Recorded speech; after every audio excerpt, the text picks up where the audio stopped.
Puji Tuhan, selamat pagi, selamat berjumpa kembali dalam kasih Kristus. Shalom. Shalom. Kalau pagi hari ini kita semua ada di rumah Tuhan dengan tubuh yang sehat, itu semua adalah berkat Tuhan. Ya.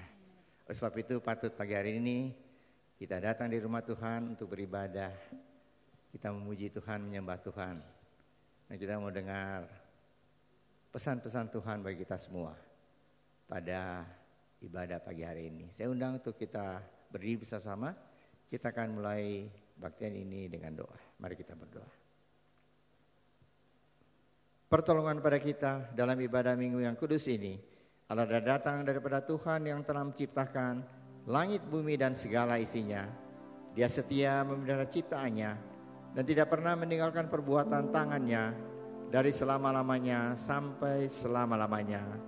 Bapa kami dalam surga, kami ucap syukur Tuhan karena sudah memimpin kami semua, memberkati kami selama seminggu lamanya. Patut pagi hari ini kami memuji Tuhan, menyembah Tuhan. Kami akan duduk dan tenang untuk mendengar pesan-pesan Tuhan, isi hati Tuhan untuk kami semua. Mari Tuhan Kau urapi setiap hamba Tuhan yang akan melayani Tuhan dengan urapan-Mu secara luar biasa. Baik para aser, kolektan, pemain musik, WL singer. Hamba Tuhan tergabung di dalam AVD dan hamba Tuhan yang akan beritakan firman Allah. Mari Tuhan Kau urapi juga kami semua yang hadir, supaya kami boleh mengerti apa yang Kau kehendaki kami lakukan dalam kehidupan kami, sehingga kami boleh makin dewasa rohani kami dalam Tuhan. Terima kasih Bapa. Kami juga berdoa untuk setiap hamba Tuhan yang akan melayani Tuhan dari kebaktian Vicky, Steve Orsi dan The Flame. Tuhan urapi juga dengan urapan-Mu dari surga. Kami berdoa untuk saudara-saudara kami dalam perjalanan antara mereka Tuhan. Tibakan tempat ini, kumpulkan kami bersama. Berkati kami bersama-sama. Hanya dalam nama Tuhan Yesus Kristus kami sudah berdoa dan mengucap syukur. Semua yang mengasihi Tuhan, mari kita sama-sama katakan amin. Puji Tuhan, shalom. Shalom. Puji Tuhan, kita saat ini ada di dalam rumah Tuhan. Kita mau memuji Tuhan, menyembah Tuhan. Kita mau angkat pujian mengatakan gloria, gloria bagi Tuhan kita. Amin. Haleluya.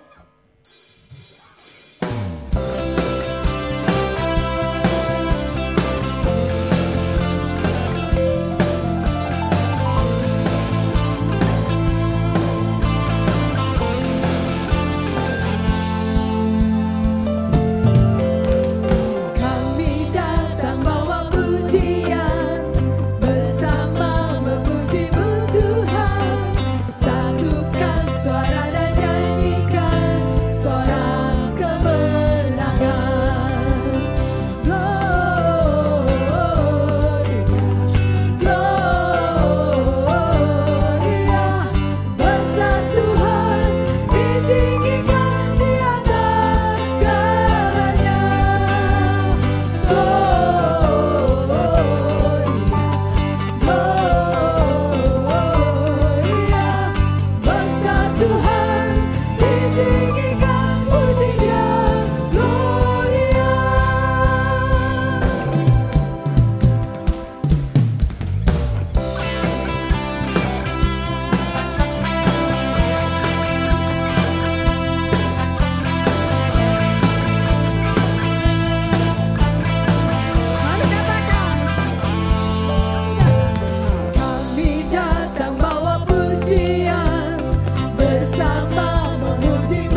mau satukan suara kita mau angkat pujian bagi Tuhan. Haleluya, nyanyian kemenangan. Amin.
Mari pagi hari ini kita mau datang, kita mau masuk ke hadirat Tuhan.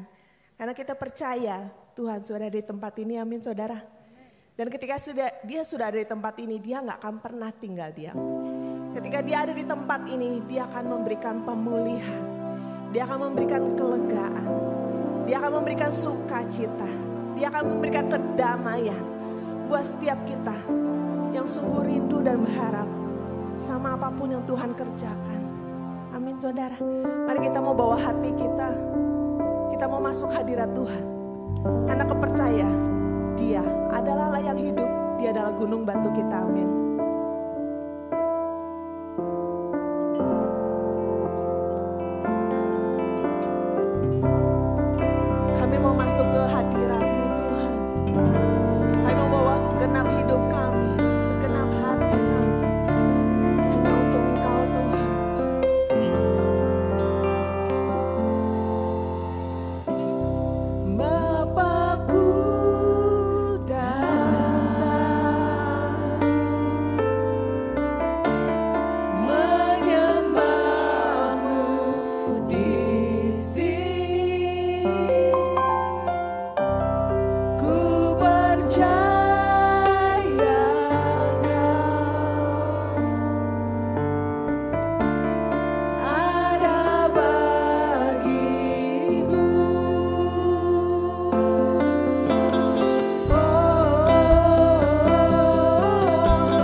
pengaturku.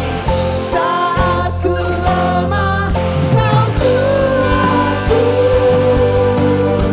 Mari katakan dengan keras.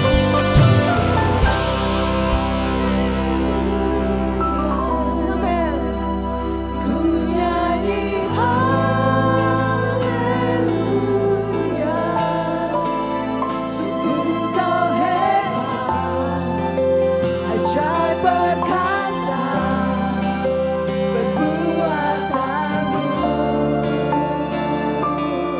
Ku nyanyi haleluya.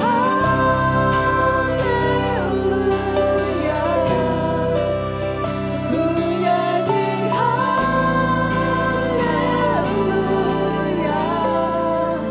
Sungguh Kau hebat, ajaib perkasa, perbuatanmu. Haleluya.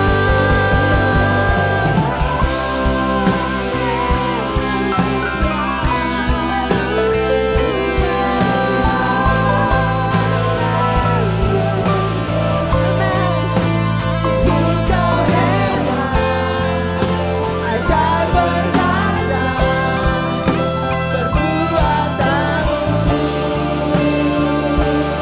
Haleluya. Ku nyanyi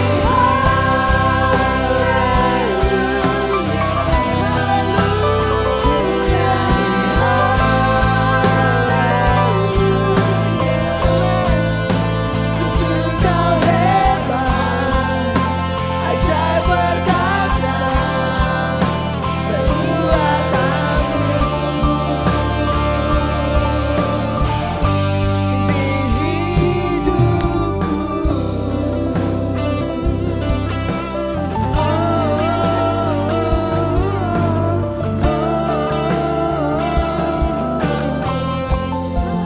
Kau ajaib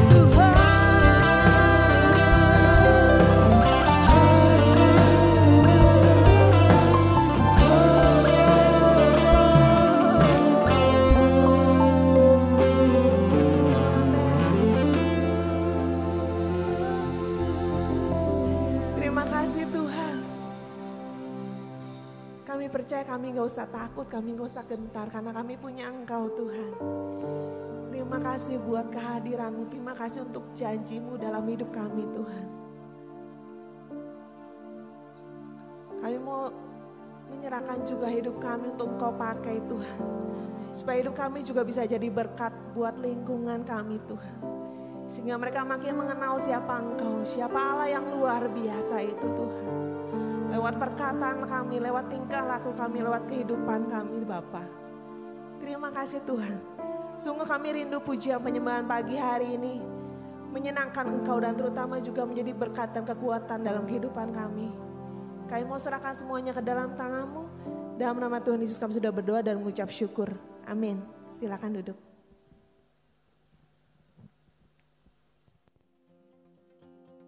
Shalom saudara, mari kita bertumbuh bersama, belajar firman Tuhan yang memperkuat iman kita di dalam Yesus Kristus. Kelas Core season terbaru akan segera dimulai. Daftarkan diri Anda. Kelas Core membership akan diadakan setiap hari Senin kedua dan keempat.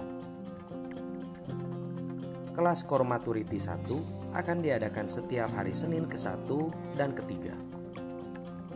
Kelas Core Maturity 2 akan diadakan setiap hari Rabu ke-1 dan ke-3. Kelas Core Ministry akan diadakan setiap hari Minggu yang kedua dan keempat. Kelas Core Mission akan diadakan setiap hari Minggu yang ke-1 dan ke-3. Setiap kelas diadakan pukul 7 sampai 8 malam dan kelas ini dilakukan secara online melalui Zoom Meeting.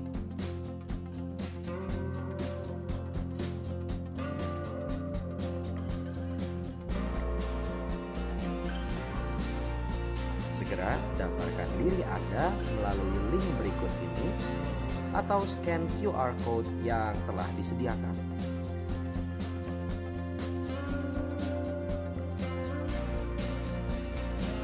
Anda yang memiliki pertanyaan dapat menghubungi nomor berikut.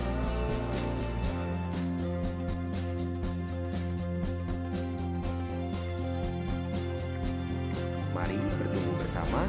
Tuhan Yesus memberkati.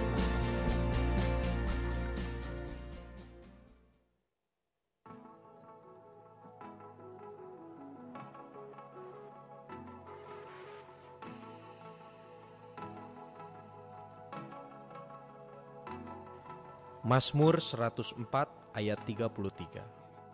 Aku hendak menyanyi bagi Tuhan selama aku hidup. Aku hendak bermazmur bagi Allahku selagi aku ada. Bagi saudara yang ingin melayani Allah dalam pujian dan penyembahan, Gereja Rehoboth membuka kesempatan untuk saudara. Audisi Singer Gereja Rehoboth, hari Minggu 26 Februari 2023. Audisi dilakukan di ruang studio setelah ibadah KU1 dan setelah ibadah KU2. Saudara diperkenankan memilih salah satu jadwal audisi. Daftarkan diri Anda dengan menghubungi nomor berikut ini.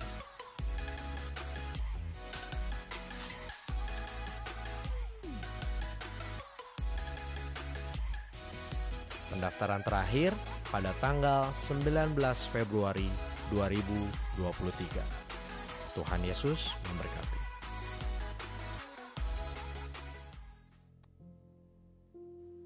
Satu tempat di mana aku bisa datang dengan segala keadaanku.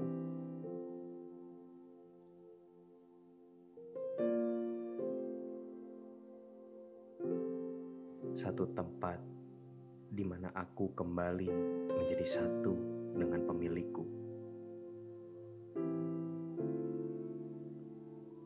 Satu tempat ketika kata-kata tidak terucap, namun tangis adalah sebuah bahasa.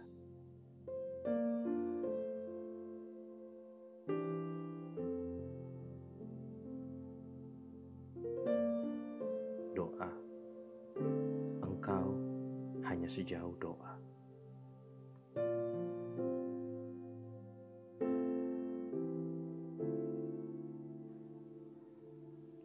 Penuhi hatimu dengan hadirat-Nya. Dia akan menuntunmu ke padang rumput hijau dan menyegarkan jiwamu.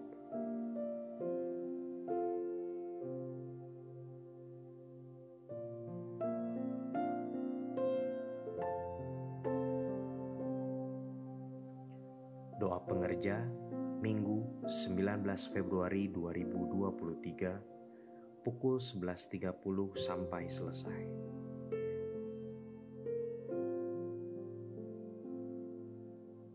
Turut mengundang seluruh pelayan, pengurus, dan hamba Tuhan Gereja Rehoboth Jemaat Bandung. Tuhan Yesus memberkati. Allah tidak menciptakan manusia sebagai makhluk yang hidup sendiri, tetapi manusia diciptakan sebagai makhluk sosial yang hidup bersama-sama dengan manusia yang lainnya. Manusia memerlukan Allah, juga memerlukan manusia lainnya dalam menjalani kehidupan. Demikian juga dalam pengiringan kita di dalam Kristus, maka kita sebagai murid-murid Kristus juga memerlukan persekutuan dengan murid-murid yang lainnya untuk bisa saling membangun kerohanian kita, juga untuk bisa menggunakan karunia rohani yang Allah berikan dalam kehidupan kita untuk membangun jemaat Tuhan. Oleh sebab itu, mari saudara join di dalam Saron Gereja Rehoboth. Daftarkan diri saudara melalui Google Form yang kami sebarkan dalam WA Group kebaktian saudara.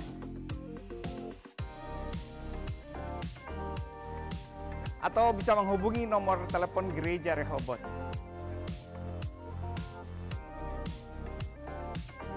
Mari saudara bergabung dalam Saron Gereja Rehoboth untuk saudara bisa membangun manusia rohani saudara dan juga bisa menggunakan karunia yang Allah berikan dalam kehidupan saudara untuk membangun jemaat Tuhan. Tuhan Yesus memberkati.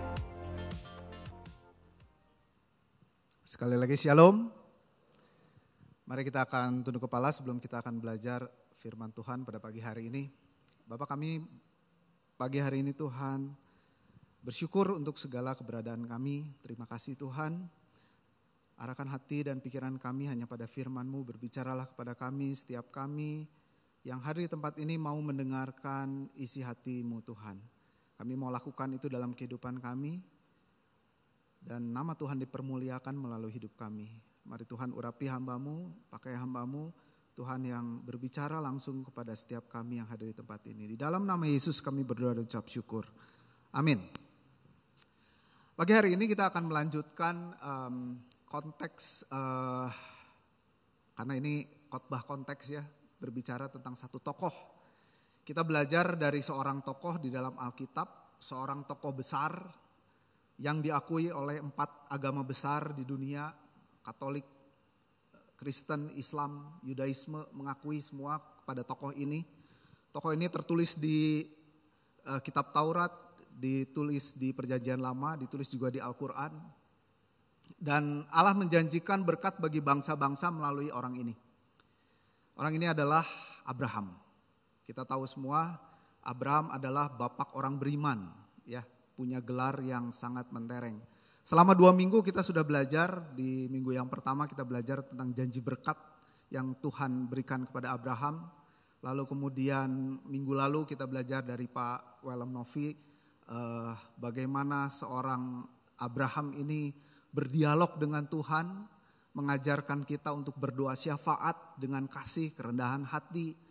Kita mencontoh bagaimana Abraham datang kepada Tuhan, bahkan Abraham bertawar-menawar, bargaining sama Tuhan untuk Tuhan menyelamatkan orang-orang benar di kota Sodom dan Gomora. Ya, kita minggu lalu belajar bagaimana dia tawar-menawar sama Tuhan. Gimana kalau ada 50 orang, Tuhan tunggang balikan enggak kota Sodom? Tuhan bilang enggak, tapi ternyata tidak ada juga 50. Kemudian 45, 40, 30, 20 sampai 10, dan akhirnya kita tahu kisahnya bagaimana Sodom dan Gomora ditunggang balikan dan Tuhan hanya menyelamatkan keluarga dari Lot saja. Nah, hari ini kita akan belajar satu kisah. Ini mungkin kontradiktif dengan 2 minggu kemarin. Kalau 2 minggu kemarin kita belajar dari Abraham bagaimana keteladanannya dia yang bisa kita contoh. Tetapi minggu ini justru kita akan belajar mengenai sisi gelapnya dari Abraham. Sisi buruknya dari Abraham. Karena itu saya beri judul Abraham dan Abimelek, Story of an Ordinary Man. Seorang yang biasa saja, seorang manusia biasa saja. Mari kita akan buka di dalam Kejadian 20.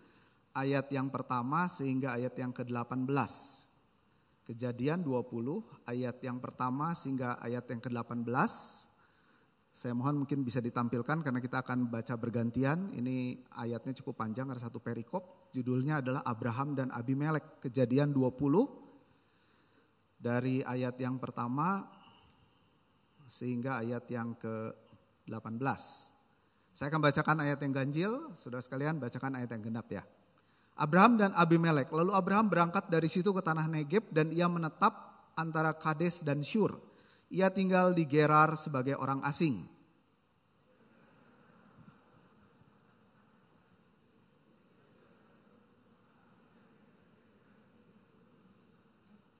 Tetapi pada waktu malam Allah datang kepada Abimelek dalam suatu mimpi serta berfirman kepadanya, "Engkau harus mati oleh karena perempuan yang telah kau ambil itu, sebab ia sudah bersuami."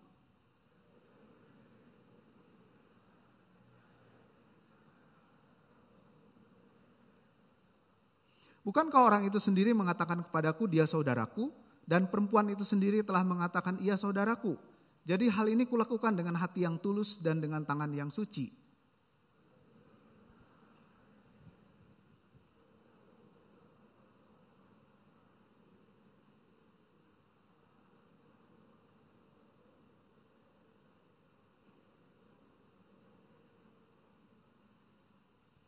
Jadi sekarang kembalikanlah istri orang itu sebab dia seorang nabi. Ia akan berdoa untuk engkau, maka engkau tetap hidup. Tetapi jika engkau tidak mengembalikan dia, ketahuilah engkau pasti mati. Engkau dan semua orang yang bersama-sama dengan engkau.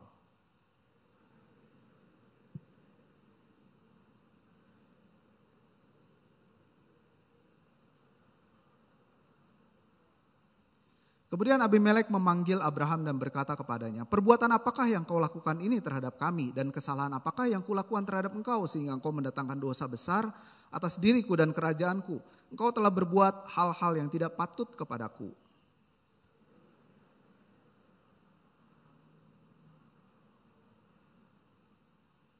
Lalu Abraham berkata, aku berpikir takut akan Allah tidak ada di tempat ini. Tentulah aku akan dibunuh karena istriku.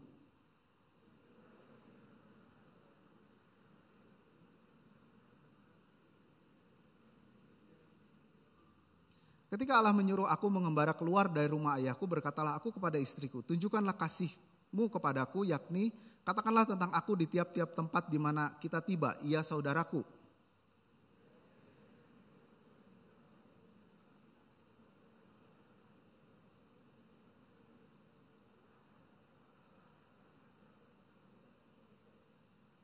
Dan Abimelek berkata, negeriku ini terbuka untuk engkau, menetaplah di mana engkau suka.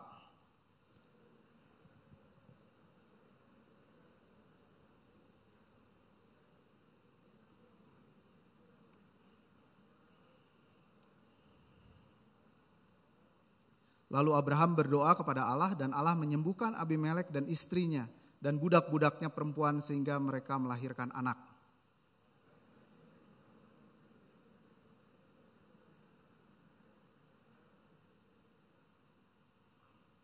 Oke, Bapak Ibu, ini adalah satu kisah bagaimana Abraham menipu Abimelek, membohongi Abimelek berkaitan dengan Sarah.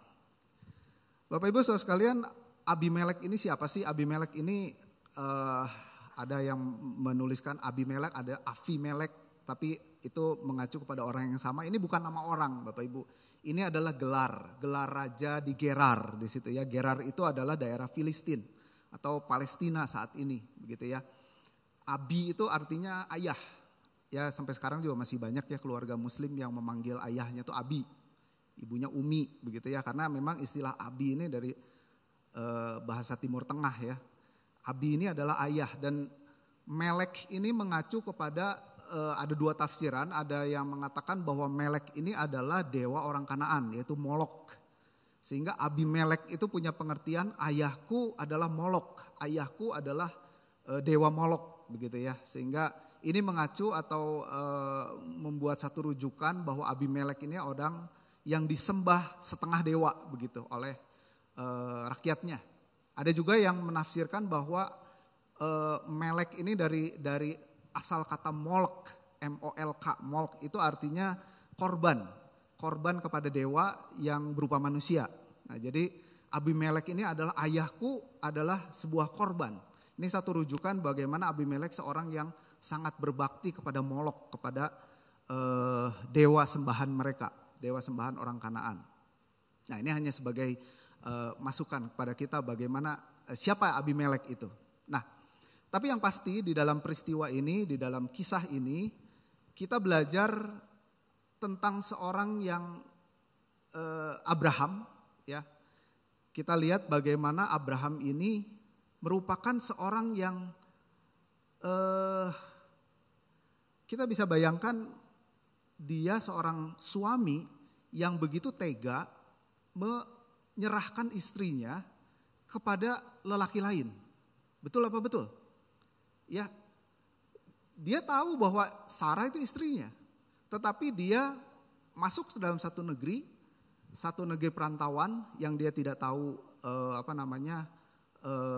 kondisinya seperti apa, dan dia takut kepada raja dari negeri ini, dan dia dengan mudahnya menyerahkan Sarah karena kita tahu bahwa Sarah itu cantik sekali katanya ya. Dia serahkan Sarah ini kepada rajanya, kepada raja di tempat itu. Dia mengakui Sarah itu sebagai saudaranya. Saudara, ini satu peristiwa yang benar-benar mungkin secara kemanusiaan itu tercela sekali, betul? Bagaimana seorang yang katanya orang beriman tetapi kok melakukan hal seperti ini. Nah, kita mau belajar pagi hari ini melalui kisah ini ya. Dalam perikop ini kita belajar apa sih yang kita mau mengerti. Saya lupa slide-nya, bisa dilanjutkan. Oke, selanjutnya pelajaran yang pertama yang kita akan pelajari, next. Oke, pelajaran pertama yang kita pelajari di sini adalah bahwa Abraham itu manusia biasa ternyata Bapak Ibu. Sama seperti kita, kerap melakukan kesalahan. Bahkan ini bisa dibilang suami yang gak bertanggung jawab ya. Seorang suami yang pengecut, yang tidak mau melindungi istrinya. Betul? Di ayat 2 dikatakan bahwa oleh karena Abraham telah mengatakan tentang Sarah istrinya, dia saudaraku. Jadi Abraham dengan mulutnya dia berkata kepada Abimelek bahwa dia saudaraku. Sehingga dengan alasan itu, Raja Gerar ini yaitu Abimelek itu menyuruh mengambil Sarah untuk menjadi istrinya. Nah Bapak Ibu, saudara sekalian di sini ada yang mau punya suami, mungkin kalau saya tanya sama ibu-ibu, mau punya suami yang menyerahkan Anda gitu kepada lelaki lain ketika Anda sudah bersuami? Pasti tidak ada, betul?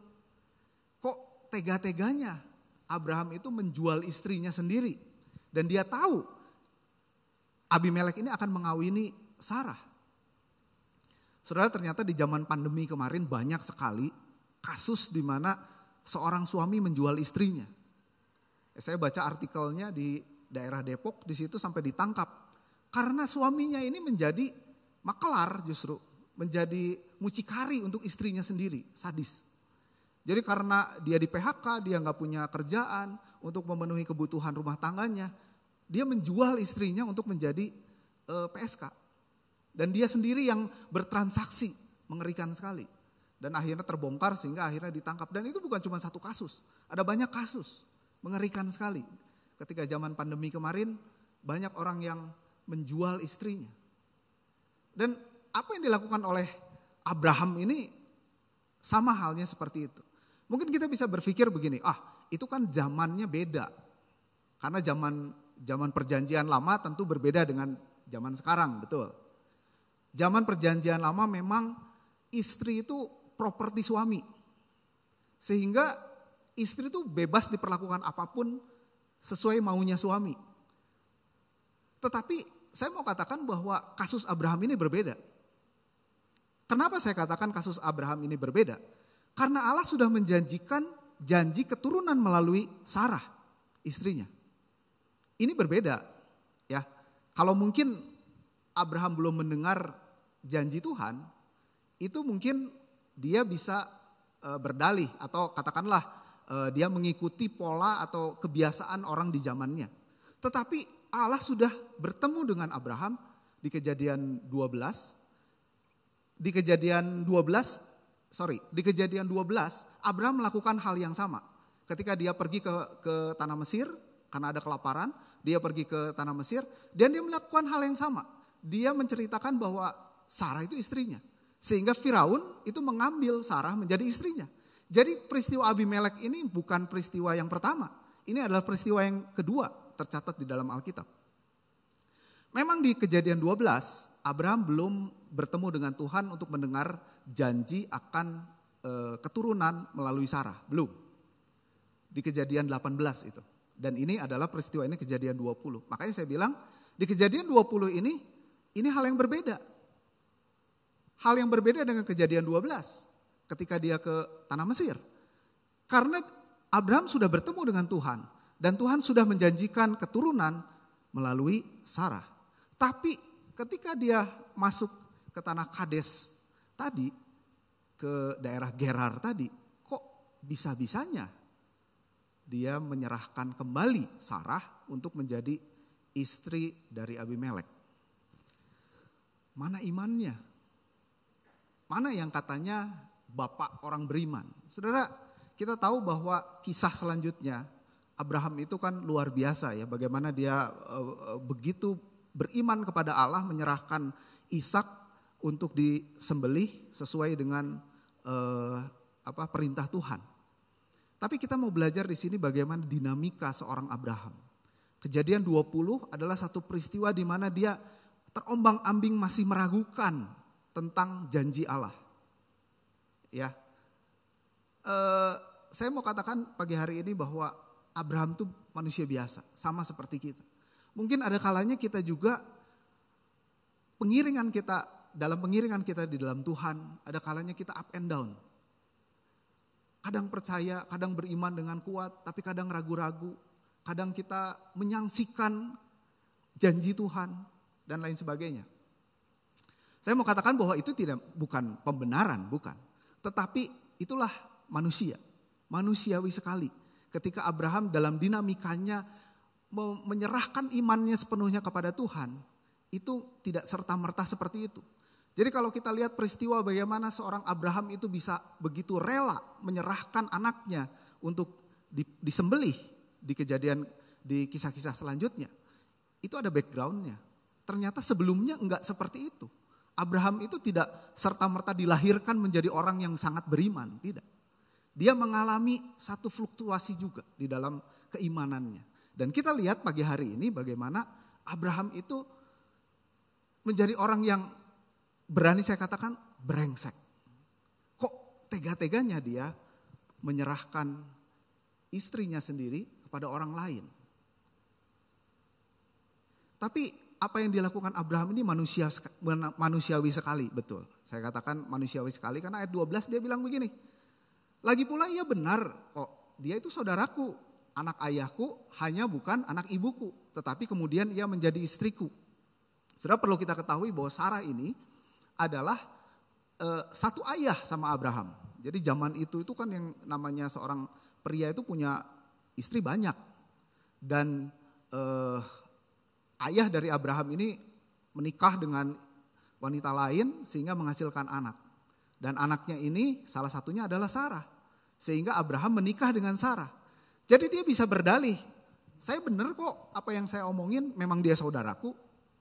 Sudah seringkali manusia itu seperti itu kan ya. Ketika kita udah ketahuan salah, terus kita langsung berdalih. Apalagi kalau orang Kristen, pakai ayat-ayat juga gitu. Ya kan? Pakai ayat. Yang penting kita kan berhikmat begitu. Berdalih dari kebohongan kita atau kebusukan kita, kita mengatakan bahwa oh ini mah cerdik. Kan ada firman ya, cerdik seperti ular, tulus seperti merpati. Kalau saya salah ya cobalah cari-cari pembenaran diri begitu. Dan kalau kita lihat yang dilakukan oleh Abraham ini sama. Dan apa yang dia katakan itu mirip-mirip kayak Adam ya. Ketika Tuhan bertanya kepada Adam, apakah engkau mau makan buah terlarang? Yang Adam lakukan langsung dia menuduh yang lain. Dia cari excuse, dia cari pembenaran, dia cari alasan. Wanita yang ada di sebelahku ini yang memberikan buah ini dan aku makan. Itu manusia banget. Manusia banget. Kita banget. Ketika kita salah, kita langsung cari kambing hitam. Begitu. Nah, apa yang dilakukan oleh Abraham sama. Sehingga Tuhan harus turun tangan di sini. Luar biasa loh.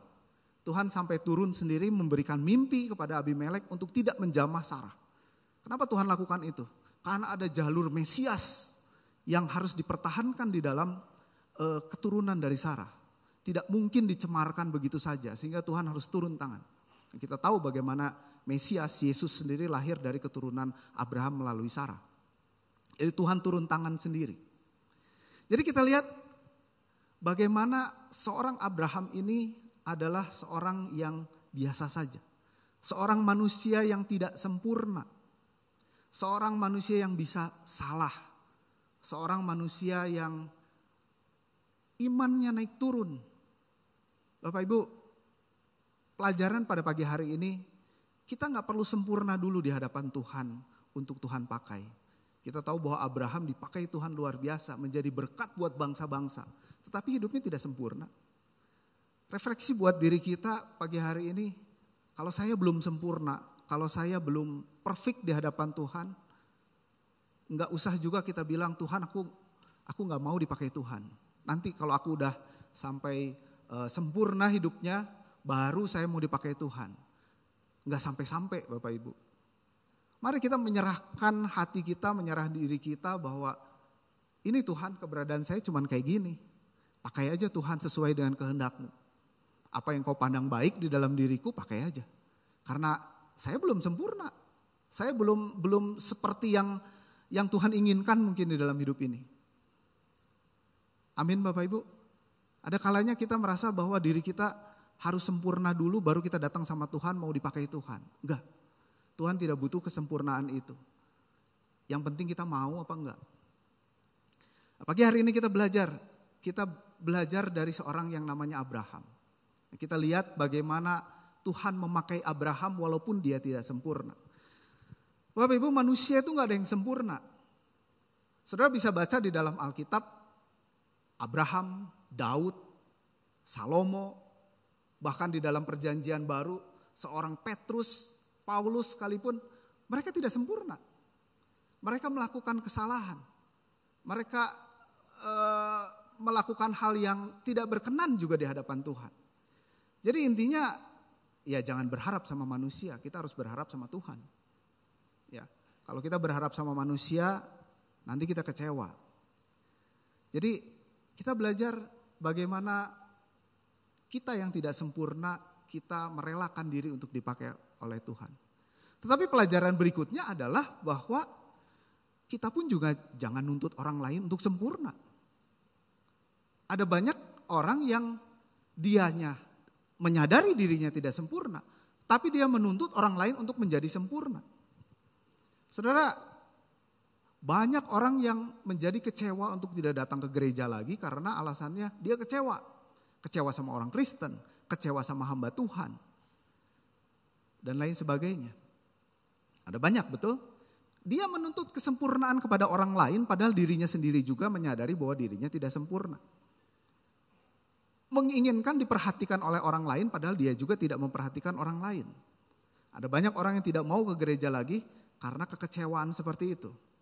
Sekarang yang jadi masalah ketika kita kecewa sama gereja, sama hamba Tuhan dan enggak ke gereja lagi atau mungkin tidak pedulikan Tuhan lagi, yang rugi siapa? Permasalahannya apakah yang ruginya Tuhan? Tentu tidak. Yang rugi adalah kita sendiri. Karena itu jangan tuntut kesempurnaan dari orang lain sementara diri kita juga tidak sempurna. Saudara, kadang-kadang penghakiman manusia itu lebih kejam dari penghakiman Allah, betul? Ya, manusia tuh kejam banget gitu. Allah juga gak kayak gitu, tapi manusia mah benar-benar menghakiminya sadis begitu. Saya dulu ingat waktu, ini mungkin sedikit refleksi buat diri kita sendiri ya. Waktu seorang tokoh agama Islam menikah kembali. Saudara pasti tahu mungkin yang saya ceritakan. Ini seorang tokoh yang sangat karismatik begitu ya, dengan khotbah-khotbahnya. Tapi tiba-tiba satu keadaan yang membuat dia akhirnya menikah dengan seorang janda dan ramai di media sosial. Ya. Dan beliau akhirnya begitu dikucilkan sama umatnya. Ya. Karena selalu pakai jargon jagalah hati, jagalah jangan kau cemari dan lain sebagainya. Tetapi kok ternyata dia menikah lagi. Wah, semua rame dengan opininya masing-masing, dengan hujatannya masing-masing, mencela, mencaci begitu kan ya. Sampai mungkin dengan saat ini pun juga tidak sepopuler pada waktu zamannya beliau begitu. Dengan mudah manusia itu menghakimi. Saya pikir waktu zaman itu saya pikir ini karena mereka agama mereka seperti itu. Ternyata ketika ada orang Kristen, seorang tokoh, seorang pengarang lagu, seorang penggubah lagu, lagu-lagunya banyak dinyanyikan di gereja, tiba-tiba dia memang jatuh, dia berselingkuh dengan seorang artis dan lalu kemudian menikah. Saudara tahu siapa yang saya sebutkan? Mungkin saya ngomong aja, seorang yang bernama Frankie Sihombing. Ya, semua orang mencaci dia, semua orang mencela dia, semua orang menghakimi dia. Nggak peduli kita sebagai orang Kristen. Saya pikir ini nggak ada bedanya ya. Orang Kristen juga menghakiminya lebih sadis lagi begitu. Sehingga mereka harus mengungsi ya dari Jakarta, harus pindah ke Bali begitu. Saya tidak membenarkan apa yang dia lakukan. Karena dia pun juga mengakui bahwa dia salah. Tetapi yang lebih sadis adalah penghakiman manusia, saya bilang. Makanya seringkali kita itu menuntut orang lain sempurna pada diri kita juga gak sempurna. Saudara bisa bayangkan bagaimana semua karyanya seolah-olah tidak mau dinyanyikan lagi. Sepertinya apa yang dia sudah gubah lagu untuk Tuhan itu sia-sia karena perbuatannya. Dan penghakiman ini berlanjut terus sepanjang hidupnya mungkin. Nah, saya kemarin baru dengar waktu ada seorang ini yang sharing. Dia bilang beliau di Bali itu mendirikan satu persekutuan semacam kebaktian. Dan orang-orang yang hadir di tempat situ adalah orang-orang yang model kayak dia. Orang-orang terbuang, orang-orang yang diasingkan, orang yang disisihkan, orang yang dihakimi. Sekali lagi saya tidak membenarkan apa yang dia perbuat. Tetapi kalau orang dunia tidak bisa menerima, kok orang Kristen juga tidak bisa menerima? Di mana kasih? Saudara, kita ingat bagaimana ketika seorang berbuat zina dan dihakimi oleh massa, ya. Dalam Alkitab tercatat bagaimana ada seorang wanita kedapatan berbuat zina dan lalu dibawa di hadapan Yesus. Dan mereka mau melemparkan batu. Terus mereka mau mencobai Yesus, dia bilang, apa yang harus kami perbuat dengan orang yang kedapatan berbuat zina seperti ini? Sudah masih ingat apa yang Yesus katakan? Yesus berkata seperti ini, barang siapa di antara kamu yang tidak berdosa, hendaklah ia yang pertama melemparkan batu pada perempuan itu. Terus apa peristiwa itu lanjutannya? Gak ada yang melempar. Karena mereka tahu mereka adalah orang berdosa. Sampai Yesus bertanya, mana yang mau melempar? Lalu Yesus katakan kepada wanita itu, aku pun tidak menghukum engkau. Pergilah dan jangan berbuat dosa lagi. Saudara, Allah kita penuh belas kasih. Allah tidak membenarkan perzinahannya. Saya yakin Allah tidak membenarkan perzinahannya. Tetapi Allah mengasihi manusianya. Yang jadi masalah adalah ketika kita orang Kristen, kita menjadi hakim yang lebih kejam daripada Allah. Betul? Apa betul? Mari pagi hari ini kita belajar untuk tidak menghakimi orang lain. Untuk tidak menjudge, untuk menuntut sempurna orang lain. Apakah itu keluarga kita? Apakah itu orang lain? Apakah itu rekan kita? Di dalam lingkungan kita. Dan lain sebagainya. Atau juga bahkan hamba Tuhan, pendeta. Ya. Terlalu banyak orang yang menuntut kesempurnaan dari seorang pendeta, dari seorang hamba Tuhan. Seringkali terlalu kejam begitu. Ketika mereka melakukan kesalahan, langsung rame-rame kita judge. Langsung rame-rame kita hujat. Sepertinya kita sendiri sudah begitu sempurna sehingga berhak untuk menghakimi orang lain. Mari saudara, kita belajar pagi hari ini untuk mensupport. Kita mau mendoakan. Mari kita menjadi anak-anak Tuhan yang dewasa. Menjadi anak-anak Tuhan yang sungguh-sungguh melakukan apa yang Tuhan inginkan. Bukan menjadi penghakim. Ini adalah pelajaran pertama yang kita peroleh. Bahwa Abraham adalah seorang manusia biasa yang tidak sempurna. Yang melakukan kesalahan. Sama seperti kita. Sehingga ketika kita tidak sempurna, kita bisa berkata sama Tuhan, pakai aku sebagai orang yang tidak sempurna ini, dan juga kita tidak menuntut kesempurnaan dari orang lain. Amin Bapak Ibu, ini pelajaran pertama. Pelajaran kedua, masih ada 12, enggak? Santai, udah pada bengong, 12 banyak amat. Ya, pelajaran yang kedua. Ini cukup menarik Bapak Ibu. Alkitab itu adalah kitab agama yang menuliskan apa adanya. Ya, Alkitab itu, saya bisa katakan bahwa Alkitab ini terbukti adalah firman Allah. Sebuah kitab yang menuliskan apa adanya. Isi Alkitab itu berupa kisah otentik yang gak dibagus-bagusin, ya, yang tidak dibuat sempurna. Kalau kita pingin supaya Abraham terlihat sempurna, hapus aja nih kisah ini. Kisah Kejadian 20 nih hapus, kisah Kejadian 12 hapus juga. Jangan dong, jangan ditampilin. Kalau ditampilin nanti Abrahamnya jadi gak kelihatan beriman dong. Tapi Alkitab gak seperti itu, tulis apa adanya. Memang kejadiannya seperti itu. Karena Alkitab itu 80% berupa kitab narasi, kitab kisah, kitab sejarah. Jadi di situ dituliskan apa adanya. Ditulis sebenar-benarnya tanpa rekayasa.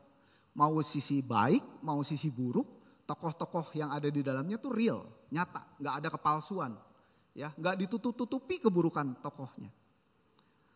Jadi saya mau katakan bahwa ini Alkitab itu benar-benar firman Allah. Kalau dia rekayasa manusia, dia akan menuliskan apa yang baik saja. Tokoh-tokohnya yang baik-baiknya dong. Daud nggak diceritakan tuh bagaimana dia merekayasa pembunuhan atas suami dari Batseba, atas Uria. Nggak akan diceritakan, ngapain? Nanti membuat orang jadi tidak beriman dong. Membuat tidak bisa meneladani lagi Daud. Dan lain sebagainya Bapak Ibu. Bapak Ibu, di Alkitab itu ditulis apa adanya. Kita tahulah bagaimana kisahnya Daud, kebobrokannya dia merebut Batseba. Bagaimana Salomo yang dipakai Tuhan luar biasa untuk membuat bait Allah, tetapi dia jatuh kepada banyak wanita sehingga akhir hidupnya dia menjauh dari Tuhan. Ya, kalau Bapak Ibu baca kisahnya, imannya menyimpang dari Yahweh ketika masa akhir hidupnya. Mungkin kita pikir, oh itu perjanjian lama, perjanjian baru mah enggak, orangnya sempurna semua, rasul-rasul sempurna. No, Petrus, kita tahu Petrus, bagaimana dia menyangkal Yesus. Ditulis dengan jelas di dalam Alkitab. Dan terlebih ketika zaman penyebaran Injil di perjanjian baru awal-awal, Petrus pun juga melakukan kesalahan. Sampai dicatat dan ditegur oleh Paulus. Tertulis di dalam Galatia 2 ayat 11 sampai 14. Saya bacakan dengan cepat ya. Ini satu kisah di mana Paulus terang-terangan menegur Petrus. Dikatakan seperti ini, Galatia 2 ayat 11. Tetapi kamu, Kefas, datang ke Antioquia. Aku berterang-terangan menentang sebab ia salah. Ini Paulus yang nulis di surat Galatia. Karena sebelum beberapa orang dari kalangan Yakobus datang, ia makan sehidangan dengan saudara-saudara yang tidak bersunat. Tetapi setelah mereka datang, ia mengundurkan diri dan menjauhi mereka karena takut akan saudara-saudara yang bersunat. Dan orang-orang Yahudi yang lain pun turut berlaku munafik dengan dia, sehingga Barnabas sendiri turut terseret oleh kemunafikan mereka. Ya, Barnabas ikut-ikutan. Tetapi waktu kulihat bahwa kelakuan mereka itu tidak sesuai dengan kebenaran Injil, aku berkata kepada Kefas di hadapan mereka semua. Ini tegurannya bukan teguran empat mata, teguran terang-terangan di jemaat pada saat itu. Jika engkau seorang Yahudi hidup secara kafir dan bukan secara Yahudi, bagaimanakah engkau dapat memaksa saudara-saudara yang tidak bersunat untuk hidup secara Yahudi? Petrus pun tidak lepas dari kesalahan. Petrus pun melakukan kehilafan. Dia berlaku munafik. Ya, ketika orang-orang Yahudi datang, ketika dia berkumpul dengan orang-orang Yunani pada saat itu, orang-orang yang tidak bersunat disebutnya, tapi mereka percaya kepada Kristus pada saat itu, dia duduk makan bersama-sama. Tiba-tiba ada orang-orang Yahudi yang datang, langsung dia mengundurkan diri. Ini bukannya munafik, begitu? Munafik. Tadi mau makan, sekarang nggak mau, begitu. Seolah-olah tidak mau menajiskan diri bergaul dengan orang-orang Yunani dan tidak mau makan bersama-sama dengan mereka. Lalu Paulus bilang menegur dengan keras. Dengan keras Paulus berterus terang. Dia katakan kamu salah. Kok kamu melakukan hal itu sebagai orang yang munafik? Belak-belakan apa adanya. Alkitab menuliskan apa adanya. Itulah firman Allah. Paulus sendiri juga tidak lepas dari kesalahan Bapak Ibu. Satu kali dalam Kisah Rasul di 15 itu diceritakan bagaimana Paulus berselisih dengan Barnabas mengenai seorang murid yang bernama Yohanes Markus, ya, lebih kita kenal dengan Markus karena dia penulis kitab Markus. Jadi rupanya di dalam Kisah Rasul 15 ayat 38 dikatakan seperti ini. Tetapi Paulus dengan tegas berkata bahwa tidak baik membawa serta orang yang telah meninggalkan mereka di Pamfilia dan tidak mau turut bekerja bersama-sama dengan mereka. Hal itu menimbulkan perselisihan yang tajam. Ini perselisihan dengan Barnabas. Sehingga mereka berpisah dan Barnabas membawa Markus juga berlayar ke Siprus. Tetapi Paulus memilih Silas. Nah, itu kan peristiwa mereka cekcok. Gereja mula-mula mereka terjadi perselisihan. Perbedaan pendapat. Paulus berkata bahwa enggak layak nih bawa si Markus ini. Dia sudah meninggalkan kita waktu di Pamfilia katanya. Enggak layak dia dibawa atau enggak layak dia melayani Tuhan. Seolah-olah seperti itu. Tapi Barnabas mempertahankan. Dia tetap masih mau merangkul Markus, masih mau membawa Markus untuk ikut serta dalam pelayanan. Dan akhirnya mereka berpisah. Paulus dengan Silas, Barnabas dengan Markus. Tetapi di dalam 2 Timotius 4 ayat 11, di situ dikatakan bagaimana Paulus menyadari bahwa dia salah. Dikatakan di dalam 2 Timotius 4 ayat 11 di surat kepada Timotius, Paulus berkata seperti ini, jemputlah Markus yang tadi dia tolak tadi, dan bawalah dia bersamamu, kepada Timotius itu bilang, karena ia sangat berguna bagiku untuk pelayanan. Akhirnya dia menyadari bahwa dia pun salah. Apa yang saya katakan di sini? Alkitab itu tertulis apa adanya. Jadi ketika kita belajar firman Tuhan, kita lihat bagaimana Allah berbicara langsung kepada kita. Ini loh kejadiannya. Ini loh kenyataannya. Dan kita harus belajar dari hal itu Bapak Ibu. Pelajaran yang ketiga yang saya mau bagikan pada pagi hari ini adalah dari peristiwa Kejadian 20 tadi ayat 1 sampai 20 adalah bagaimana Ini tidak tertulis di dalam Kejadian 20, betul. Tetapi tertulis di dalam Kejadian 26. Apa yang dilakukan oleh Abraham persis dilakukan oleh anaknya Ishak. Like father, like son, ya saya bilang ya. Anak akan mencontoh apa yang orang tuanya lakukan. Ishak melakukan hal yang sama dengan Abraham. Menjual Ribka, istrinya, pada Abimelek. Nah ini Abimelek lagi nih, tapi Abimeleknya berbeda Bapak Ibu. Karena seperti yang tadi saya bilang, Abimelek itu gelar. Dan ini adalah anak Ben Melek namanya. Dan dia mendapat gelar Abimelek karena dia meneruskan tahta dari rajanya, ayahnya. Ini beda zaman ya. Saya bacakan dengan cepat di dalam Kejadian 26. Di situ dikatakan seperti ini, Kejadian 26 ayat 1 sampai 10. Maka timbullah kelaparan di negeri itu. Ini bukan kelaparan yang pertama yang telah terjadi dalam zaman Abraham. Sebab itu Ishak pergi ke Gerar, kembali pergi ke Gerar kepada Abimelek raja orang Filistin.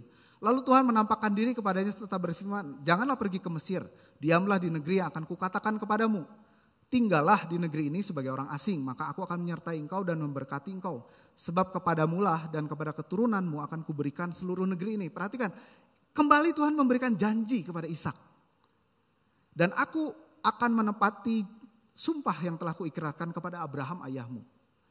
Aku akan membuat keturunanmu seperti bintang di langit. Aku akan memberikan kepada keturunanmu seluruh negeri ini. Dan oleh keturunanmu semua bangsa di bumi akan mendapat berkat. Karena Abraham telah mendengarkan firmanku dan memelihara kewajibannya kepadaku. Yaitu sebagai perintah, ketetapan dan hukumku. Jadi tinggallah Ishak di Gerar. Ketika orang-orang di tempat itu bertanya tentang istrinya, berkatalah ya dia saudaraku. Again saudara. Dilakukan hal yang sama seperti bapaknya. Sebab ia takut, nah perhatikan, sebab ia takut mengatakan dia istriku. Karena pikirnya jangan-jangan aku dibunuh oleh penduduk tempat ini karena Ribka sebab elok parasnya. Ya kok punya istri jangan cantik-cantik amat begitu ya kali ya. Sampaikan harus seperti ini begitu. Enggak itu. Ini yang dilakukan oleh Ishak sama dengan yang dilakukan oleh bapaknya. Ayat ke-8, setelah beberapa lama ia ada di sana, pada satu kali menjenguklah Abimelek raja orang Filistin itu dari jendela, maka dilihatlah Ishak sedang bercumbu-cumbuan dengan Ribka istrinya. Lalu Abimelek memanggil Ishak dan berkata, sesungguhnya dia istrimu, masakan kau berkata dia saudaraku? Jawab Ishak kepadanya, karena pikirku jangan-jangan aku mati karena dia. Tetapi Abimelek berkata, apakah juga yang telah kau perbuatnya terhadap kami? Mudah sekali terjadi salah seorang dari bangsa ini tidur dengan istrimu, sehingga dengan demikian kau mendatangkan kesalahan atas kami. Ini apa yang ada di dalam benaknya sih? Dia begitu saja menyerahkan istrinya kepada orang lain gitu. Kalau betul itu nanti dinikahi, itu gimana kelanjutan peristiwanya? Bagaimana kelanjutan kisahnya? Di sini Tuhan tidak menampakkan diri seperti mimpi dengan mimpi seperti pada Abimelek. Tapi ada peristiwa yang tetap Tuhan jagai, jalur mesianik ini. Jalur Mesias ini tetap dijaga sama Tuhan. Tetapi intinya adalah kecerobohan yang dilakukan oleh Ishak itu sama dengan yang dilakukan oleh Abraham, ayahnya. Hati-hati Bapak Ibu, keluarga muda mungkin ketika kita mendidik anak kita pikir anak kita gak ngerti. Kita pikir mungkin anak kita gak merekam itu. Tetapi apa yang kita lakukan, mereka tahu dan mereka mungkin akan lakukan di kemudian hari. Firman Tuhan katakan di dalam Amsal 22 ayat 6, didiklah orang muda menurut jalan yang patut baginya. Maka pada masa tuanya pun ia tidak akan menyimpang daripada jalan itu. Amin. Kalau kita mendidik atau memberi contoh yang kita pikir, anak kecil mana ngerti lah. Jangan salah. Nanti dia mencontoh apa yang kita lakukan. Makanya mari kita memberi contoh yang baik. Kita mendidik mereka sesuai yang patut. Sehingga pada hari tuanya ketika dia dewasa, dia tidak menyimpang dari jalan itu. Firman Tuhan jelas katakan seperti itu. Mari kita sebagai orang tua bertanggung jawab atas anak kita karena anak kita adalah titipan Tuhan. Dia bukan milik kita. Kita mungkin seringkali merasa dengan alasan saya sibuk atau saya kerja dan lain sebagainya. Sehingga kita tidak memberi contoh yang baik kepada anak-anak. Hati-hati. Jangan heran ketika besarnya dia melakukan apa yang seperti kita lakukan. Terus kita bertanya-tanya dari mana dia melakukan itu. Ya emang dicontohin sama bapak ibunya. ya jadilah seperti itu. Mari kita belajar untuk lebih bijaksana lagi ketika kita mendidik anak-anak kita. Amin Bapak Ibu. Pelajaran terakhir yang kita akan pelajari di pagi hari ini adalah Allah meluruskan jalan orang yang tulus hatinya. Kita baca tadi bagaimana Abimelek bertemu dengan Tuhan melalui mimpi ya. Dan Abimelek ini dia katakan, saya tulus kok mengambil Sarah ini menjadi istriku. Karena kan memang dia bilang ini saudaraku katanya. Jadi boleh dong saya punya istri, boleh dong saya ngambil Sarah dengan ketulusan. Dan Allah katakan di situ di dalam mimpinya, memang benar kamu dengan tulus hati mengambil Sarah sebagai istrimu. Tetapi ya ini kembali seperti yang tadi saya katakan, bahwa ada keturunan yang harus dipertahankan melalui diri Sarah yang tidak boleh dicemari oleh Abimelek. Dan yang Tuhan lakukan, Tuhan memberkati Abimelek. Ya, di situ kan dikatakan bahwa kandungan daripada istri dan seluruh orang-orang yang ada di istananya dipulihkan oleh Tuhan. Karena peristiwa ketulusan dari Abimelek ini. Mazmur 73 ayat 1 berkata seperti ini, sesungguhnya Allah itu baik bagi mereka yang tulus hatinya, bagi mereka yang bersih hatinya. Kalau kita punya niatan baik, kita punya hati yang baik, mungkin manusia tidak bisa menilai itu dengan kebaikan kacamata manusia, tapi Allah melihat kita. Amin. Kalau kita tulus di hadapan Tuhan, Tuhan pun meluruskan jalan orang yang tulus hatinya. Ini pelajaran yang kita dapat dari peristiwa ini. Jadi kesimpulannya apa Bapak Ibu, pada pagi hari ini kita belajar ada 4 hal. Yang pertama adalah manusia enggak sempurna. Ya, ketika kita tidak sempurna, Allah tetap mau pakai kita. Dan juga jangan tuntut kesempurnaan dari orang lain, karena kita pun juga belum sempurna. Yang kedua, kita belajar bahwa firman Tuhan ya dan amin. Alkitab adalah firman Allah.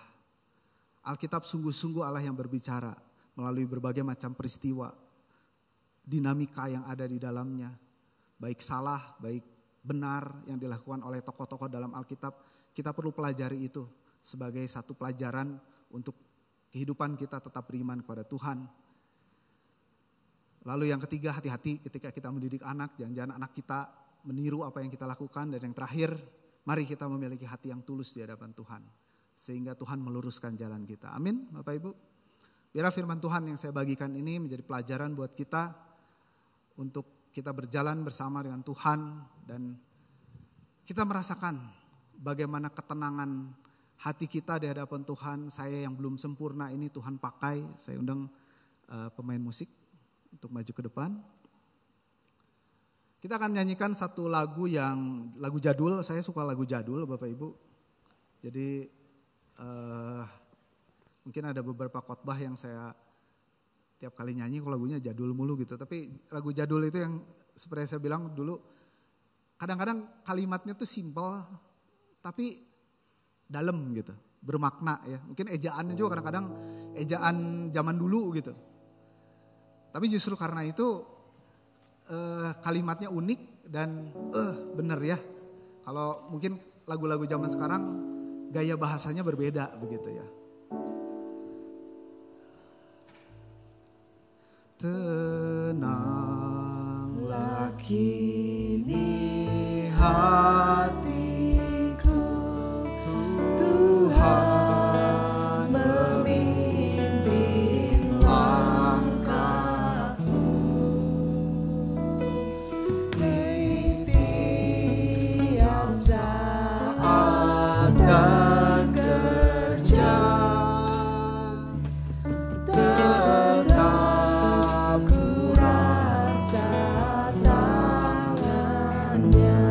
Tuhanlah yang membimbingku, Tuhanlah yang membimbingku, tanganku dipegang teguh, hatiku berserah penuh, tanganku dipegang.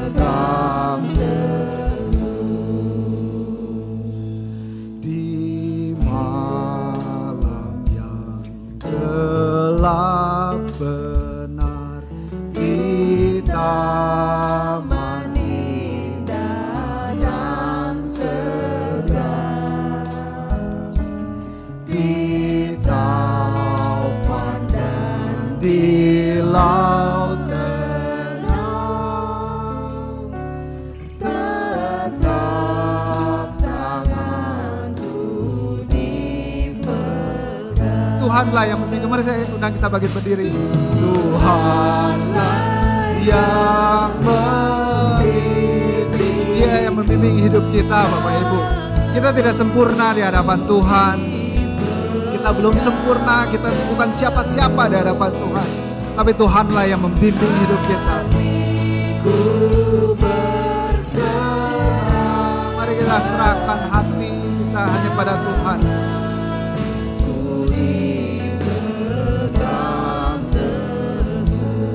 Bait ketiga.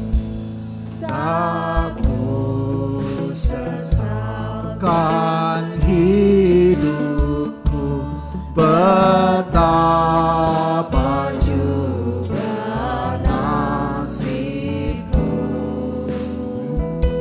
sebab Engkau tetap dekat,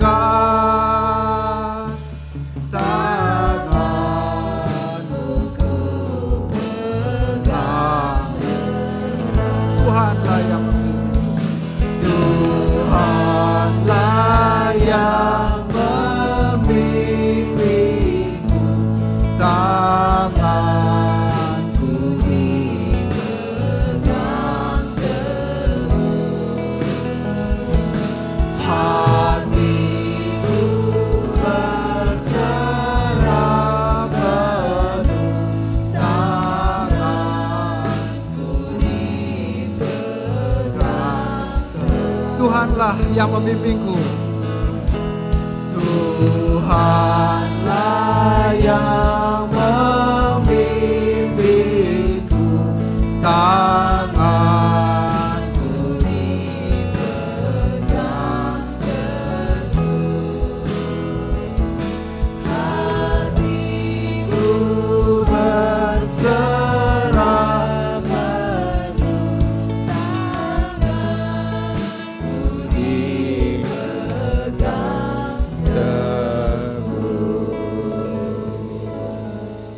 Saudara, sebelum kita akan tutup dalam doa, minggu depan ada perjamuan kudus dan kita akan persiapkan seluruh keberadaan kita untuk menerima berkat Tuhan ini, sakramen perjamuan kudus. 3 hari sebelumnya kita akan doa dan puasa bersama-sama secara korporat di rumah masing-masing. Kita berdoa untuk baik keluarga, baik pekerjaan kita, baik pemerintah, terutama gereja Rehoboth yang kita kasih bersama. Dan sebentar setelah kebaktian ini ada doa pengerja. Saudara semua diundang untuk hadir dan kita akan berdoa bersama-sama dalam doa pengerja ini. Mari kita akan tutup dalam doa. Bapa kami dalam surga, terima kasih Tuhan untuk berkat Tuhan bagi kami semua. Kami ucap syukur bahwa pagi hari ini kami boleh belajar bersama-sama firman Tuhan yang dapat membuat kami semua makin dewasa dalam rohani kami. Selain kami Tuhan belajar dalam KOR juga yang akan dimulai juga pada bulan Maret yang akan datang. Engkau sediakan tolong sehingga kami boleh terus belajar firman Tuhan. Sehingga kami Tuhan boleh merasakan suatu hal yang indah berjalan bersama dengan Tuhan. Terima kasih Bapa. Kami tak berdoa untuk pemerintah kami yang tengah mengatasi resesi ekonomi seluruh dunia, tapi kami berdoa supaya Indonesia boleh terlepas dari ini semua. Kami berdoa juga Tuhan untuk 2 tahun ini sebelum pemilu, mari Tuhan Kau berikan ketenangan di dalam semua Tuhan aktivitas tahun politik ini, supaya Tuhan siapapun yang akan memimpin bangsa dan negara kami itu adalah pilihan dari Tuhan sendiri. Makasih Bapa. Sebentar kami akan pulang berpisah satu dengan yang lain. Kami akan memberikan persembahan dan membalikan perpuluhan yang Tuhan punya. Ajar pada kami untuk memberikan yang terbaik. Karena Tuhan sudah memberikan yang terbaik, yaitu keselamatan dan hidup yang kekal di dalam Tuhan. Percaya Tuhan, masuk dalam minggu yang baru, kami akan berjalan bersama dengan Tuhan. Apa yang kami kerjakan, kami usahakan. Anak-anak kami, baik yang bersekolah atau kuliah, Tuhan memberi hikmat dari surga. Dan kami dapat menyelesaikan minggu depan dengan pertolongan Tuhan. Percaya Tuhan, Kau sudah mendengar doa kami dan ucapan syukur kami ini. Menaikkan dalam nama Tuhan Yesus Kristus yang menjadi juru selamat kami yang hidup. Saudara yang dikasihi oleh Tuhan, angkatlah tangan saudara untuk menerima berkat Allah. Arahkan hati saudara kepada Tuhan dan hadirat-Nya. Maka berkat Allah memenuhi hidup saudara. Berkat Allah memenuhi keluarga saudara. Berkat Allah memenuhi kesehatan saudara. Berkat Allah memenuhi pekerjaan saudara. Dan jadilah berkat dimanapun saudara berada. Dan saudara terimalah berkat dari Allah Bapa, kasih karunia dan damai sejahtera dari Tuhan Yesus Kristus dan persekutuan Allah Roh Kudus menyertai saudara sekalian. Mulai hari ini sehingga Maranatha, Tuhan Yesus datang kembali. Amin. Bapa, terima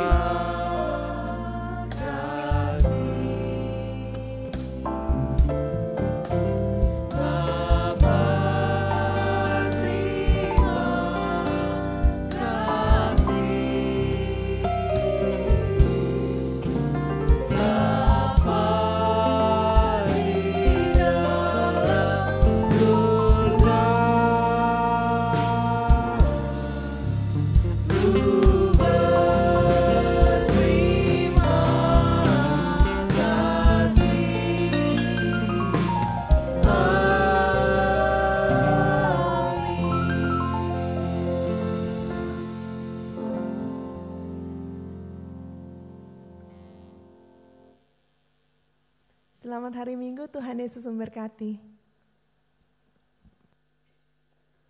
Shalom saudara, kami senang Anda dapat beribadah bersama di Gereja Rehoboth. Rekaman ibadah hari ini dapat Anda akses di YouTube channel Gereja Rehoboth Jemaat Bandung mulai pukul 5 sore. Bulan Februari kita akan disegarkan firman Tuhan dari Kisah Abraham, pastikan Anda datang di setiap minggunya.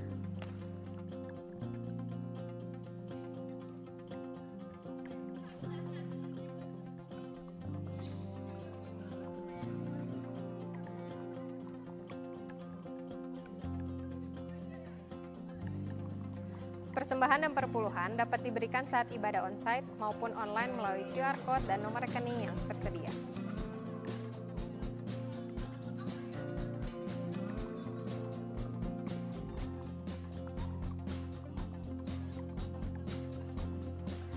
Kami tunggu kehadiran Anda kembali untuk beribadah bersama di Gereja Rehoboth. Tuhan Yesus memberkati. Tapi sekali lagi, ketika Roh Kudus ada di dalam pemberitaan kesaksian tentang Tuhan dalam hidup kita, Roh Kudus janji Dia akan menghancurkan, mendinamit hati yang sekeras apapun, hati yang sombong apapun akan diubahkan oleh Tuhan, akan dijamah untuk dia bisa menerima keselamatan yang dari Tuhan. Bagaimana energi kita diberikan untuk membangun keluarga? Bagaimana kalau energi kita dibangun untuk mempersiapkan kata-kata kita tidak lagi menyakitkan pasangan, tindakan kita tidak melukai pasangan kita. Bagaimana kalau energi kita gunakan untuk itu saja, dibangun keluarganya, dihangatkan kembali kasihnya, dieratkan lagi, yang sudah dingin dipanaskan lagi. Anda telah selesai mengikuti ibadah online Gereja Rehoboth. Jangan lupa untuk like dan subscribe, dan ketuk lonceng untuk notifikasi pemberitahuan info-info berikutnya. Selamat hari Minggu, Tuhan Yesus memberkati.